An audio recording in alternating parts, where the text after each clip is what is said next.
Este vídeo es para segundo de la ESO, para el PEMAR, el ámbito sociolingüístico el mío, y se relaciona con las actividades desde después del puente ahora de mayo, es decir, del 5 al 15 de mayo. En el blog os he puesto, más o menos las indicaciones del desarrollo de estas actividades. Os recomiendo que empecéis primero por las actividades de autocorrección. Os he colgado un archivo con las actividades de las 156 a las 158 corregidas. Esas actividades las tenéis que comparar, copiar en vuestro cuaderno y compararla con las que ustedes habéis hecho para corregirla, ¿vale? Es fundamental para avanzar es saber en qué hemos fallado, ¿vale? Entonces es fundamental que hagáis esto primero. Yo os aconsejo que hagáis esta semana, la semana que viene del 4, 5, 6, 7 y 8 a estas actividades de autocorrección, y luego paséis a las actividades de los adjetivos, ¿vale? Os voy a poner dos vídeos. Este vídeo primero donde veremos la teoría de los adjetivos, y después explicaré un poquito los ejercicios sobre el adjetivo, ¿vale? En cuanto a la teoría de los adjetivos, es decir, a la teoría que va de las páginas de la 181 hasta la 185, igual que en las anteriores, viene repartida la teoría en las actividades mismas en sí, y después en el cuadro recuerda. Recuerda que está en la página 184 y 185, ¿vale? Vamos a ir directamente a estas dos páginas. ¿Qué son los adjetivos? En la 184. Los adjetivos son palabras que sirven para expresar cualidades que poseen los sustantivos, ¿vale? Ya sea al lado de estos o separados de ellos por medio de un verbo copulativo, ser o estar. Si yo digo, por ejemplo, la mesa redonda, redonda sería el adjetivo, está pegado al sustantivo mesa. ¿Veis? Está uno detrás de otro. Sin embargo, si yo le meto el verbo ser en medio, la mesa es redonda, ese mismo adjetivo se sigue refiriendo a mesa, pero al sustantivo, pero hay por medio el verbo ser, ¿vale? Entonces el adjetivo puede estar unido directamente al sustantivo del cual dice una cualidad, o separados por un verbo, el verbo ser o estar, ¿vale? Por esta razón, las variaciones de género y número de los adjetivos repiten los valores del sustantivo al que califica. Es decir, si un sustantivo está en masculino plural, el adjetivo va en masculino plural. Mesas sería femenino plural, redondas tendría que ser femenino plural, va siempre en concordancia. Al igual que los sustantivos, los adjetivos también cumplen funciones propias en la oración y pueden ser sustituidos por otros segmentos previamente adjetivados. Igual que veíamos en la unidad anterior que los sustantivos son sustantivos propiamente dichos o otras palabras sustantivadas se convierten en sustantivos, con los adjetivos pasa exactamente igual. En el cuadro de recuerda hay un apartado que pone adjetivación, donde se ve cómo otros tipos de palabras se convierten en adjetivos, ¿vale? Eso lo veremos luego en el cuadro de recuerda. Una de las primeras aclaraciones está en la página 181, dice: como ves, los adjetivos expresan cualidades que se aplican a los sustantivos para diferenciar unos de otros según posean esa cualidad o no. Es decir, seguimos en la misma idea. Los adjetivos dicen cualidades de los sustantivos. Una cosa que aparece ya aquí en la página 181 son los grados del adjetivo. Esta es una cuestión muy importante. Y hay algunas actividades que se relacionan con esta teoría. El adjetivo tiene 3 grados. Es decir, puede aparecer de 3 formas. En primer lugar, puede aparecer en el grado positivo, que es el adjetivo normal, ¿vale? Si yo digo, por ejemplo, bueno, bueno es un adjetivo normal. El hombre bueno. Bueno es un adjetivo normal.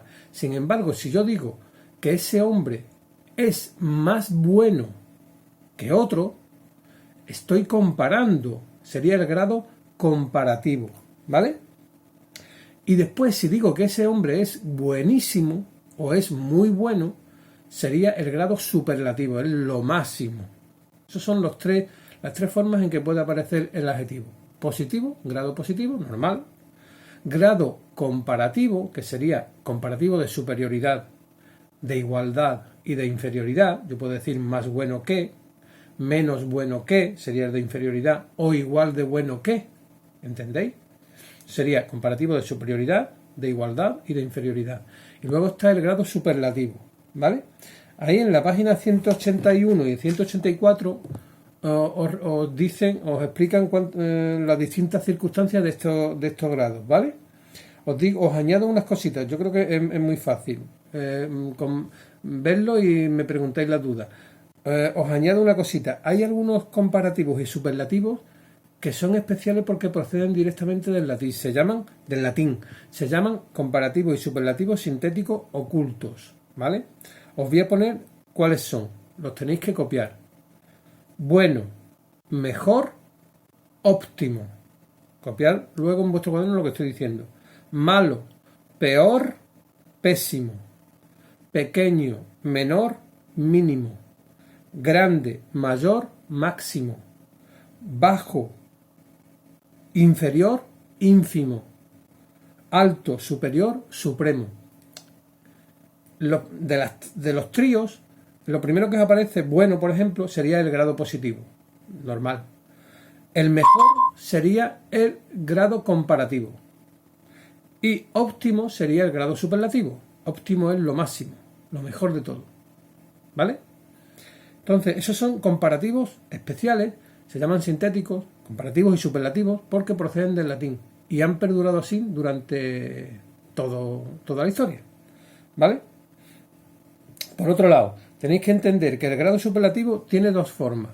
Grado superlativo absoluto y el grado superlativo relativo. El grado superlativo relativo no lo vamos a dar, no lo voy a añadir porque sería igual que el comparativo. Pero sí, por lo tanto, no os voy a añadir nada más. Ustedes lo que tenéis que aprender es tal como viene en el libro.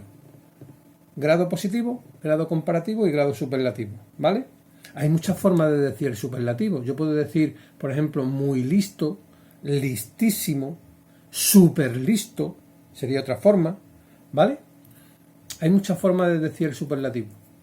Hiper listo, hiper mega listo, como dicen los niños pijos. Bueno, pues eso sería una de las explicaciones. Otra de las aclaraciones que viene aquí es que dice, el adjetivo es un elemento necesario en las descripciones. Si son descripciones técnicas, para señalar los rasgos característicos de esos seres, y si son descripciones literarias, para adornar el texto. Es decir, cumplen dos funciones. Por un lado, en las descripciones técnicas u objetivas, objetivo quiere decir que no añaden nada, por ejemplo, lo de los textos científicos, sirven para decir exactamente cuáles son las cualidades. Y en las descripciones literarias sirven para adornar los textos. Por ejemplo, si vemos, por ejemplo, el libro de Platero y yo, pues Juan Ramón Jiménez, en ese libro pues se detiene mucho en la descripción de Platero y le da una característica literaria, ¿vale? No es lo mismo que si estoy describiendo, qué sé yo, una célula. En la célula tengo que decir las características exactas y punto, ¿no? Que serían unos adjetivos objetivos. Es decir, yo no puedo mezclar ahí mi opinión ni nada, sino tal como son las cosas y punto. Y otra es la literaria. ¿Vale? Aquí os especifica o viene la distinción entre adjetivo y especificativo y adjetivo explicativo, que está en la página 182. Eso tampoco es tan importante y tampoco va a suponer el que no lo miréis mucho para hacer las actividades. Yo creo que si os lo saltáis, lo que está en la página 182 en las explicaciones, no las actividades, no hay ninguna pega. Lo que sí es bueno que entendáis es que aquí viene hablando de la terminología que se usa aquí. Por ejemplo, el adjetivo, ¿qué función hace normalmente? Hace la función de complemento del nombre, ¿vale?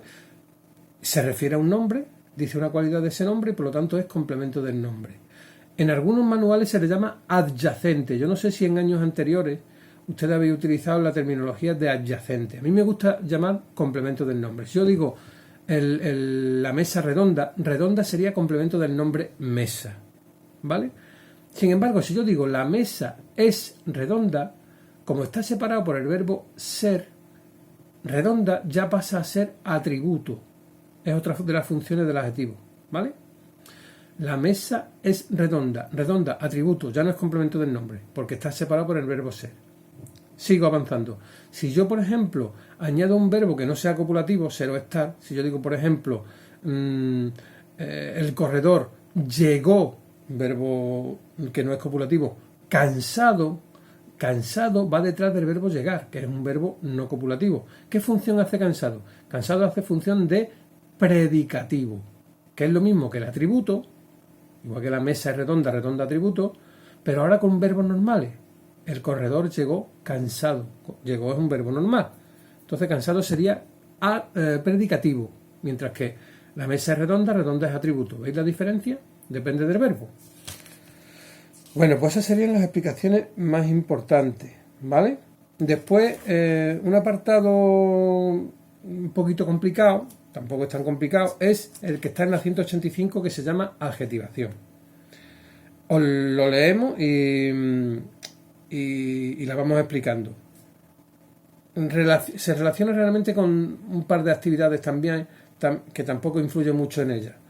Dice, del mismo modo que algunos segmentos, estamos en la página 185, del mismo modo que algunos segmentos que no son sustantivos pueden sustantivarse, también otros pueden adjetivarse. Es decir, adquirir los valores propios del adjetivo, mediante un proceso que se conoce como adjetivación. Algunas oraciones introducidas por un relativo pueden colocarse en lugares del mensaje donde podrían aparecer adjetivos y cumplir así las funciones propias de estos. Son las llamadas oraciones subordinadas a adjetivos o de relativo. Vamos a poner ejemplo. Ahí viene un cuadro en la 185 muy bien explicado. Si yo digo, por ejemplo, la mesa redonda está rota. Redonda es el adjetivo que califica a mesa. Si yo en vez de redonda digo la mesa que hizo el carpintero, la mesa que hizo el carpintero está rota, que hizo el carpintero sustituye a redonda, ¿no? Por lo tanto, hace función de adjetivo. A eso se le llama, a esa parte se le llama oración subordinada de relativo a adjetivo, ¿vale? O adjetivo de relativo, ¿vale? Es lo mismo el orden. Son oraciones normalmente introducidas por qué, quién, el cual, cuyo, cuánto, qué, como ya he dicho, cómo, dónde y cuándo, que viene ahí en el cuadrito, que sustituyen a adjetivos. Si yo digo, por ejemplo, el lugar tranquilo se llenó de pronto.